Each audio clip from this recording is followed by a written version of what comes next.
एक समय की बात थी, उधर तो मैया ने वरदान दे दिया कि हयग्रीव के अलावा तुमको कोई मार नहीं सकता। इधर देवता बड़े परेशान हैं, तो देवता सभी दौड़े दौड़े ब्रह्मा जी के पास पहुंचे। ब्रह्मा जी जब आपस में सब बैठे विचार विमर्श कर रहे थे बैठे बैठे, तब मैया की आकाशवाणी हुई। बोले इस यहाँ पर नारायण का सिरच्छेद हुआ है। सौनक ऋषियों ने सूत जी से कहा, हे मामते, इनका सिरच्छेद कैसे हुआ? तो मैया मां भवानी बता रही हैं कि हे देवताओं, एक समय की बात थी कि एक बार मेरे नारायण किसी एकांत स्थान पर विराजमान थे और वहां पर मैया ने 16 श्रृंगार लक्ष्मी मैया ने किए। तो मैया के 16 श्रृंगार को देखकर मेरे नारायण को, उस मनोहर रूप को देखकर मेरे नारायण को हंसी आ गई, मुस्कुराहट आ गई। हंसी मुस्कुराहट आई, और जैसे ही हंसी मुस्कुराहट आई सज्जनों, तो उसी समय मैया लक्ष्मी ने सोचा कि मुझे लगता है इन्होंने किसी सौतन का रूप अपने साथ में रख लिया है, और उस सौतन की वजह से आज मेरे रूप को एक रूप देखते हैं, आज मेरा रूप इनको अच्छा नहीं लग रहा है। तो उसी समय मैया लक्ष्मी ने इनको अभिशाप दे दिया। क्रोध में आकर बोली कि जाओ, तुमको कोई दूसरी स्त्री पसंद आ गई, तुमको कोई मेरी सौतन पसंद आई है, इसलिए मैं तुमको कुरूप लग रही हूं। जाओ, मैं तुमसे कहती हूं कि तुम्हारा सिरच्छेद सिर धड़ से अलग हो जाए। तब मैया लक्ष्मी ने स्वयं नारायण को अभिशाप दे दिया। देवी भागवत कहती हैं कि शायद उस वाक्य को, मैया लक्ष्मी के वाक्य को सत्य करने के लिए यहाँ पर हयग्रीव अवतार की कथा का गायन किया है। तथा कोपयतो जातम महालक्ष्मी तमो गुण और तामसी तु सदा शक्तिष्ठा देहे समाविष्ट। मैया लक्ष्मी को तामसी रूप धारण करके तमोगुण आया, क्रोध आया, अभिशाप दे दिया। अब तो क्या करना चाहिए? जैसे ही नारायण के उस सिर का विच्छेदन हुआ, धड़ से सिर अलग हुआ प्यारे, तो उसी समय चारों तरफ हाहाकार मच गई। आकाश में बिजली चमक रही है, बादल गरज रहे हैं, चारों तरफ काली काली घटाएं छा गई, और देवता बड़े परेशान हो गए, क्या करना चाहिए। सभी लोग दौड़े दौड़े ब्रह्मा जी के पास पहुंचे। ब्रह्मा जी विचार कर रहे हैं, करें तो करें क्या। तो उसी समय ब्रह्मा जी ने एक दीमक का आह्वान किया। किसका आह्वान किया? दीमक, जो छोटी छोटी दीमक होती है, जो कभी कभी लकड़ी पे लग जाती है। दीमक का आह्वान किया तो सूत जी महाराज कहते हैं, सौनक ऋषियों, दीमक प्रकट हो गए। दीमक ने पूछा, ब्रह्मा जी तुमने मेरा आह्वान क्यों किया? बोले हमने आपका आह्वान इसलिए किया है कि तुमको कुछ कार्य करना है। बोले क्या? तो सज्जनों, घटना क्या घटी कि मेरे द्वारकाधीश यानी जो विष्णु नारायण है, वो नारायण विशाल संग्राम से 10,000 वर्ष तक युद्ध हुआ। तो उस युद्ध के कारण थके हुए थे, आराम कर रहे थे। तो सज्जनों, इनको बड़ी घोर नींद आ गई, ये निद्रा ने घेर लिया। जब नींद आई तो उसी समय अब ब्रह्मा जी देवता अपने मन में विचार कर रहे हैं कि नारायण को यदि हम जगाते हैं तो हमने पुराणों में ऐसा सुना है कि यदि सोते हुए व्यक्ति को कहीं जगाया जाए तो ब्रह्म हत्या के बराबर पाप लगता है। आप कथा सुन रहे होंगे कि महाराज ये अच्छी बात बताई आपने, क्योंकि हमको तो सुबह के वक्त बड़ी अच्छी नींद आती है।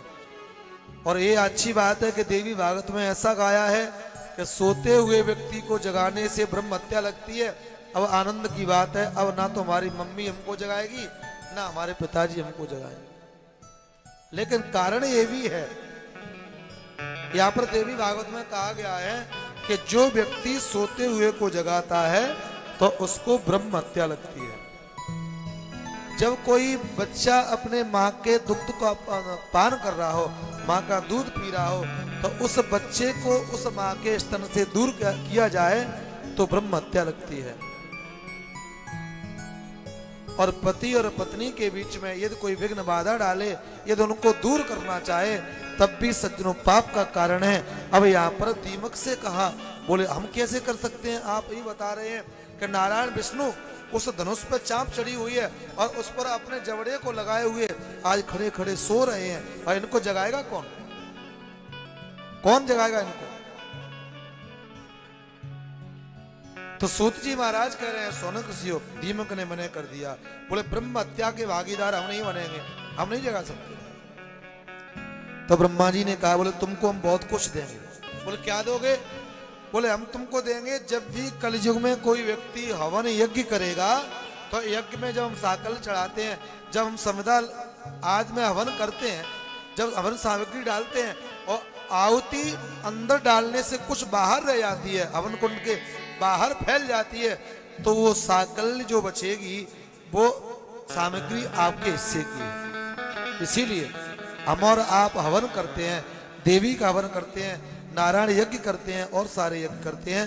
यदि हवन में हमारे हवन कुंड के ऊपर जो सामग्री बचे तो उसको कभी भी हवन कुंड के अंदर नहीं डालना चाहिए। यदि हम डालते हैं तो पाप लगता है।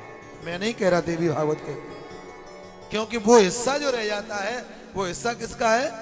दीमक का हिस्सा है।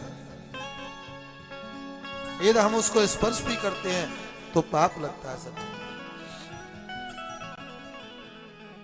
सोनक ऋषि कहते हैं, हे मामते, फिर आगे क्या हुआ?